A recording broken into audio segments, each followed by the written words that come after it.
I get really nervous talking in front of people. And so one thing that Dad taught me is that you always write it down and print it in really big bold letters so that when you look up and everything goes fuzzy, you can find what is before the paper. So when Mom asked us to each take a few minutes to share a special memory about Dad, a special story about Dad, my mind just started sifting through all the memories because there were so many, from the shared memories like the beloved dance parties, to the more personal memories like our time alone with him. And so time alone in our family was when we had 7 kids, and so to show that we were all equally important and equally loved, our parents each gave us one night a week where we got to stay for an extra hour when all the other kids went to bed, and we got to pick what we wanted to do. And so there's just so many different memories to choose from. But the one that stuck out to my mind, for this, was the garage incident. And some of you have heard this, so please bear with me as I share it again. But it's one of my favorite memories. And so, when I was about 17 years old, a little over 17 years old, Siobhan and I had just gotten our licenses, and we'd only had it for maybe a few weeks, I think. And our neighbor, Kelly, aka Smith, she came over, and she had asked me if I would take her to the Circle K store. And I didn't want to, and I remember specifically it was a Sunday because that's why I didn't want to take her. We try not to spend money on the Sabbath or go shopping on the Sabbath, and so I didn't want to take her. And so, after a lot of begging and pleading, I finally decided, okay, I would take her. And so Dad calls me in and he goes, well, since you're going anyways, do you want to pick me up a drink? And we all know Dad, and he has an obsession with Pepsi and those big, giant 64-ounce mugs that Mom and Dad used to carry around everywhere. And so, before I knew it, I was on a full-on drink run for the family, all the family, including everyone all the way down to who at the time, little Caleb was 5 years old, and just begged that I not forget his Mountain Dew. And so, jumping forward back to, okay, so we learned to drive in this big brown van, and it felt like it was a giant van. It was just so big, and it was so old and worn. And just to kind of give you an idea of how worn this van was, you had to use both brake and the gas to drive it. If you didn't give it gas, it would die.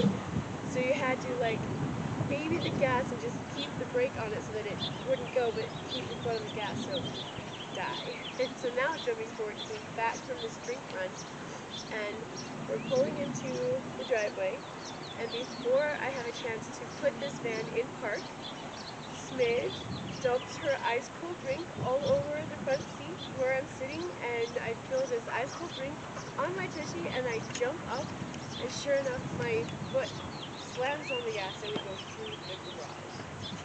And so I'm stunned and shocked and deathly afraid now, just sitting there in fear.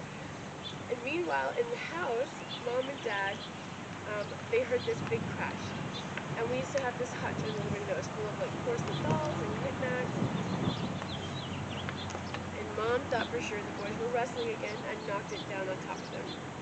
So she came running out to make sure everyone was okay. When she realized that the boys were okay and the hutch was okay, she came running outside to check on us. And I don't remember a whole lot about those moments, except for remember Mom coming to check to make sure that we were all okay, and that she told me that I was ghost white, had no color in my face, and I remember being terrified that I was going to die, and I remember seeing that the garage was half hanging out off the thing, off the rollers, and I remember 5-year-old Caleb running out, and he looks at the garage, and he looks at me, and just very animated, he's just like, yeah, but did you get my Mountain Dew? That's all he was worried. So while Mom went in to tell Dad what had happened, Dad warned her. He said, I just need a minute. He said, I need a minute to just prepare myself to come see the damage. Don't touch anything, right? And so Mom comes out, she opens the garage from the inside door, and she looks at the damage, and she just goes, I wonder what would happen if I push this button. And she pushes the button that opens and closes the garage door, and the whole garage door just came tumbling down. And at that point, I thought for sure, okay, I'm really dead now. He's gonna kill me. I'm just like in so much trouble.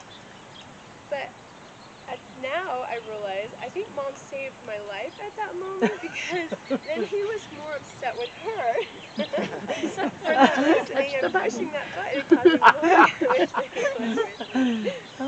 So Daddy was still in his room trying to compose himself and brace himself for the damage, and I was in my room pacing back and forth, thinking of all the different punishments that he could give me. Am I grounded? Am I getting my license taken away? And I just kept thinking, no, for sure, it's death. I'm gonna die. He's gonna end my life. Sorry. And so I don't know how long I was sitting there stressing and fretting and worrying, but I finally heard him call my name, called me into the bedroom, and I thought, okay, this is it. And so I took that what felt like an extremely long walk to his bedroom, and I went inside, and he was sitting there, and he just said, Sandy, he said, the next time you want to redecorate the house, can you just ask me first? And so after I let out a deep, like audibly huge sigh of relief and shed some tears of probably relief and joy at that moment because I thought I was dead, we all just laughed, and that was Dad. Like when you think you're just in so much trouble, he's just gonna kill you.